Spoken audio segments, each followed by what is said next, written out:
Ready or Not has had a few developments since I took a 6-month hiatus from covering it, so without further ado, let's dive right in. First and foremost, the devs have not given up, nor are they abandoning the game by any means. The COO of Void provided the following community post, which can be summarized in the following manner. Game modes were taken out as they were not very scalable to each and every mission and would be kind of a nightmare to logistically work out. In that light, they are working on a new system, which we'll get into later, which will curate your experience in the game a bit more to your liking. And ultimately, they are working on bug fixes and polishing the game, so it's not abandonware. After this, the devs provided a deep insight as to how the new DLC and maps in general were planned out and created, and it's a bit too long to cover in this overview video, so I highly suggest you take a read if you get the chance. In briefing 83, we got a bit more info on that curated gameplay system. This system is set to implement 3 new gameplay modes, that being casual, standard, and hard. If you've ever dealt with the AI, you can probably gauge what those mean. Ultimately, it seems like they're working towards a difficulty mode changer that acts in a manner much different from Call of Duty, as each map will have its own type of casual, standard, and hard experience. In briefing 84, the devs mentioned that they are, again, working on polishing and optimizing the game to improve overall performance. They also briefly mentioned that they were doing QA testing on Ides of March, Elephant, and Dorms for the difficulty system. Now here's the big one. On April 17th, Void announced that Ready or Not is finally coming to console. Along with the console release, they are set to provide a free update, which they are calling Los Sueños Stories, across all systems, which includes 4 new weapons. Those being the TRPL Pepperball Pistol, the MKV-50AE Pistol, 590M Shotgun, and the M32A1 Launcher. Plus adding in the difficulty system and including full crossplay on launch, which is pretty sick. A quick aside, if you're wanting to get all that content on launch for console, you will need to pre-order. Don't look at me, I'm just the messenger. Something else I wanted to note here, Void. Guys, what is this?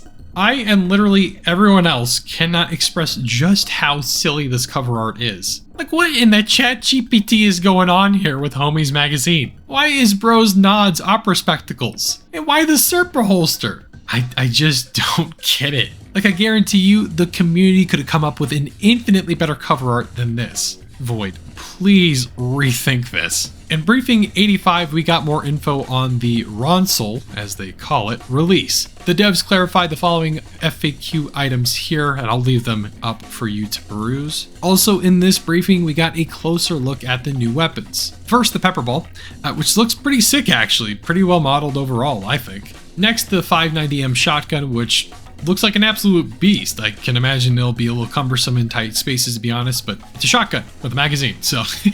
Now, here comes a fan favorite, the M32A1, which this thing is going to be pretty sick. It'll shoot flashbang and CS rounds only, though, so I gotta ask, why not throw in some rubber bullets, fellas? Could be fun, I don't know. Last, we gotta look at the MKV-50, and boy howdy, she's a looker, that's for sure.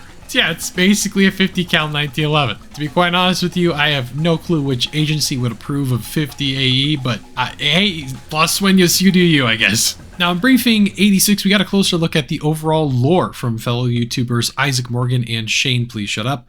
If you haven't seen their content, I highly suggest you check it out. It is top notch and way far and beyond what I can do, that is for sure. We also got the initial mission reveals of the new maps coming to the next update. The first mission is called Hunger Strike, or for those of you who have been around for more than a year, what we knew as fast food. I'm actually pretty pumped for this. This is one of my favorites due to its smaller size and cramped setting. The next map we got a peek at is called Stolen Valor, which appears to be a high-rise that is actively falling apart. This looks like it'll be a lot of fun to play, especially with the Only Cops guys. Make sure to give them a check out too. Solid dudes over there. In the rest of the briefing, the devs went over AI behaviors, which, like, just looking at this paragraph alone, playing on hard is not gonna be easy, that's for sure. And last but not least, we got a judge body pillow, because some of you people are degenerates. Okay, I'm not kidding. As soon as I recorded my last line here, Void dropped briefing 87, so let's take a look at that.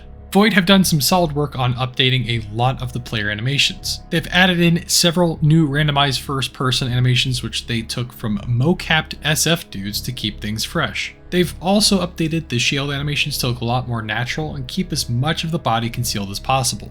Trust me, as somebody who's held a shield before, this is difficult, so it's cool to see them represented this way. Void has also released info on their console rating process. Right now, the game is going to be rated M for mature, go figure, but with that, they have to comply with some restrictions provided due to this rating, which means that for some things, they will have to modify the PC version as well to lower development challenges and make crossplay stable. Here are some of the examples of what I mean. Dismemberment will still occur, but after one dismemberment happens, ragdolls will no longer have dismemberments occur. They've reduced the amount of nudity that occurs in the game, which means we may not be able to look at our boy Gerard Big Johnson Scott's appendage. They will be changing the child's animation from having a seizure to sleeping on twisted nerve, which I get that, but the whole point was to get under the player's skin to show how depraved the people in this map are that they would neglect a child to the point of a lethal emergency. But overall, I understand. They have to adhere to vendors and rating boards in order to be able to distribute this to consoles, so it makes sense. It sucks, but it makes sense. At the very least, there doesn't seem to be anything super game-breaking in these modifications. Well, for the first time in a while, I'm actually pretty excited about the direction things are going, especially with the addition of a whole new player base.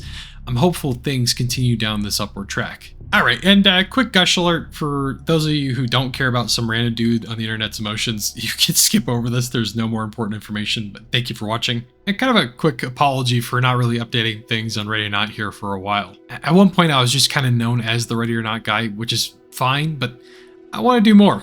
I was actually invited to the creator event for Ready or Not, but unfortunately work wouldn't let me get the time off, so I had to decline. And I'm not gonna lie to you, that hurt quite a bit. This game has been a constant for me over the past 4 to 5 years now. So to not be able to experience that in person and meet the people that created this experience that means so much to me, it sounds stupid, but man, it really made me sad. And obviously that's by no means Void's fault.